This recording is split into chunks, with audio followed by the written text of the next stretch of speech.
Vous restez avec nous pour interroger Brice Cardy. Vous allez nous dire pourquoi il est plus intéressant aujourd'hui d'acheter dans l'ancien, voire dans le très ancien. Tout d'abord, comment démarre l'année 2023 pour le marché immobilier ? Ça dépend à quoi on compare ce début d'année. Si on le compare avec la fin de l'année dernière, on va dire que c'est mieux.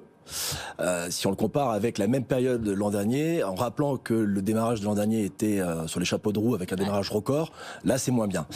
Non, ce qu'on constate surtout, c'est plusieurs choses. D'abord, la confirmation des disparités qu'on a en fonction des secteurs, en fonction de l'endroit où se trouve le bien. Donc vous savez la différence entre les grandes villes, les moyennes et les petites.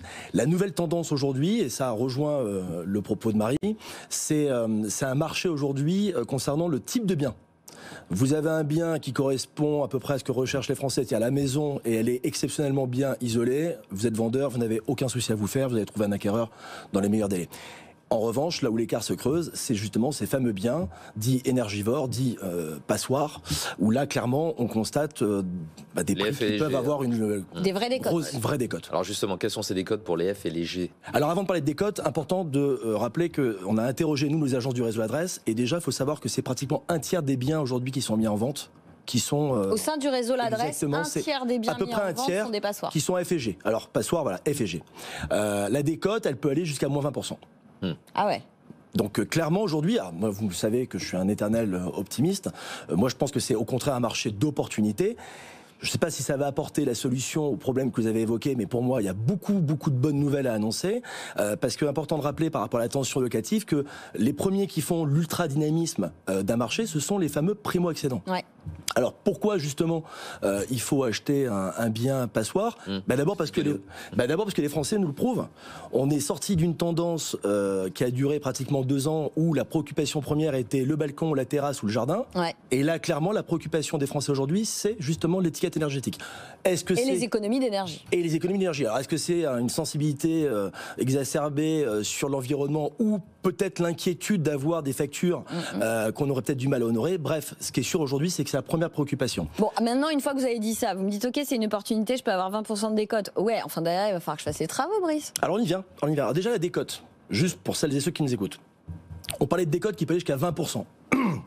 Important de rappeler que 80% des Français acquièrent un bien par l'octroi d'un prêt et que si on prend un couple qui avait 40 000 euros de revenus en 2021, il pouvait avoir une capacité d'emprunt de 300 000 euros. Le même couple aujourd'hui, avec l'augmentation des taux, il est passé à moins de 250 000 euros. Donc il a perdu. Il a perdu 20%. Comment va-t-il rattraper ces 20% ? Justement en faisant le choix d'acquérir un bien énergivore. C'est-à-dire que du coup, il perdra pas en surface, il perdra en qualité du logement, mais il perdra pas en surface. Il perdra en qualité du logement, mais il va pouvoir compenser cette baisse de 20% de capacité d'achat.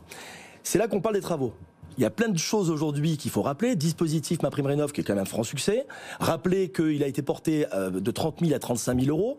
Qu'aujourd'hui, vous pouvez disposer pour les ménages les plus modestes de la moitié de ces 35 000 euros, de 17 500 euros. Les plus aisés bénéficieront, eux, encore de 5 000 euros. Il y a le retour aussi de quelque chose dont on ne parlait pas trop, parce qu'on sort d'une période où on pouvait acquérir à 0,8% sur 20 ans, voire 25 ans. Ouais. C'est l'éco-PTZ. L'éco-PTZ, il peut bénéficier à tout le monde. Il n'y a pas de problème de ressources. Il s'offre à tout le monde. Et pareil, il a été rallongé il y a 2 ans de 30 000 à 50 000 euros. Et puis la bonne nouvelle, c'est ces fameux primo-accédants. Les primo-accédants, il y a quelque chose qui n'a pas eu le temps d'être un franc succès pour les raisons que j'évoquais préalablement, c'est le PTZ, le prêt à taux zéro. Oui, mais c'est pour le neuf essentiellement maintenant, non, Brice ? Je vous donne un exemple très concret. Vous êtes un couple, vous faites l'acquisition d'un bien à Rochefort. Vous êtes un couple avec 2 enfants. Vous achetez une maison à 200 000 euros. Vous réalisez justement, vous achetez une maison, passoire énergétique. Ouais. Vous achetez une maison, vous faites réaliser 50 000 euros de travaux. Donc vous avez un coût global de 250 000 euros. Le PTZ, avec ce couple dont les revenus sont 40 000 euros annuels, va pouvoir bénéficier de 88 000 euros. 88 000 euros à taux zéro. Et en rappelant la deuxième bonne nouvelle, c'est que ce remboursement va pouvoir faire l'objet d'être différé les 5 premières années. Oui, donc j'aurais même pas à l'intégrer dans mes mensualités. Exactement. Ça, c'est quand on va y habiter, quand on est un investisseur. Investisseur, pareil. Je suis désolé, je suis monsieur bonne nouvelle. Bonne nouvelle, vous parliez tout à l'heure de neuf. On n'aura peut-être pas le temps de parler du neuf, mais vous le savez, la loi Pinel a été sensiblement rabotée. Ouais. En revanche, il y a un dispositif qui, pareil, a eu un franc succès, qui est le de Normandie, qui a été également rallongé d'1 année, avec cette fois-ci la particularité, c'est que pour pouvoir le faire, c'est plus la rénovation qu'il faut faire, c'est de l'amélioration énergétique. Donc là, mais pareil, vous allez pouvoir, si vous vous engagez à louer sur 12 ans, vous allez pouvoir bénéficier d'un abattement fiscal direct à l'impôt. C'est en gros un Pinel dans l'ancien, on va le dire comme ça. Donc en gros, 21% de l'acquisition, donc ça peut être jusqu'à 45 000 euros répartis sur 12 ans. Et puis la super bonne nouvelle, là qui est toute fraîche, hein, c'est inédit, c'est le déficit foncier. Ouais. Au 1er février, ça, je suis même pas capable de vous dire de quand remonte ce plafond, mais moi, ça fait 20 ans que je bosse dans l'immobilier, plus de 20 ans, je l'ai toujours connu à ce même plafond. 10 700 qui a été doublé à 21 400 pour les 2 prochaines années. Ça veut dire quoi? Ça veut dire que ceux qui ont aujourd'hui déjà des revenus fonciers, ils vont pouvoir les gommer. Ceux qui n'en ont pas vont pouvoir gommer une partie de leur déclaration de revenus globaux sur 6 ans pour ceux-là et sur jusqu'à 10 ans pour ceux qui ont une foncière, avec toujours pareil, un engagement fort qui tend à améliorer. Mais au final, vous avez fait les comptes, juste pour savoir, parce qu'il nous reste peu de temps, vous avez fait les comptes, est-ce que vraiment ça vaut plus le coup d'aller acheter une passoire plutôt que d'aller acheter finalement de perdre un peu peut-être sans doute en surface ou en localisation et d'acheter un bien qui est déjà entre guillemets nickel, quoi, où j'aurais pas de travaux à faire? Tout dépend du profil que vous avez, tout dépend justement de l'indice de tension dans lequel vous allez vous retrouver en fonction du secteur. Ce qui est clair, c'est qu'aujourd'hui, on a toujours connu depuis des années l'achat coup de cœur. Clairement, aujourd'hui, il y a un achat, une nouvelle tendance, c'est l'achat passion passoire. De toute façon, on n'a pas le choix. Et moi, je trouve que c'est un engagement. Passion passoire. Normalement, c'est la mienne de passion passoire, il me l'a volée. C'était la vôtre, Marie ? Juste un petit truc, rénover c'est bien, mais il y a des obstacles, non ? Pour faire les travaux. Puis le reste à charge et tout ça, sans parler. Trouver un artisan, le reste à charge. Voilà, alors justement, le reste à charge, tout à l'heure, j'ai pas mentionné, l'éco-PTZ, justement, il y a des banques qui se sont spécialisées là-dedans. Ouais. C'est-à-dire que dès le moment où vous allez recourir à la prime rénov, le complément, le reste à charge, vous faites avec l'éco-PTZ. Alors justement, s'il y a un problème, il y a une solution. Sinon, s'il n'y a pas de solution, c'est qu'il n'y a pas de problème.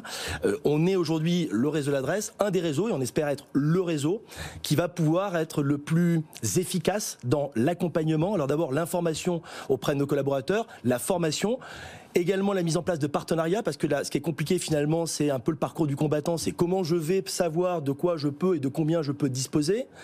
La double peine, c'est qu'en effet, les subventions, rappelons-le, on les a une fois qu'on a réalisé les travaux. Et donc on a trouvé l'artisan. Pour trouver l'artisan, faut-il encore en connaître? Faut-il encore qu'il soit RGE, reconnu garant environnement? Demander au même moment, là, dans les mois qui viennent. Voilà, et ça, clairement, je vous le dévoilerai peut-être prochainement, mais on est en train de travailler sur un pack qui sera dédié à ça et qui va nous permettre justement de pouvoir faciliter toutes ces démarches. D'avoir l'achat de passoire clé en main, quoi. Exactement, et t'as clé en main. Un vrai tiers de confiance dans cette démarche. Passion passoire. On va être intéressé avec Vincent sur le marketing autour de la proposition. Merci beaucoup, Brice. Merci à vous. Brice Cardy, PDG du réseau L'Adresse, et merci Marie Cœur de Roi. On se retrouve demain, pour un nouveau rendez-vous immobilier, la vie de l'IMO. Bientôt 10h30 sur BFM.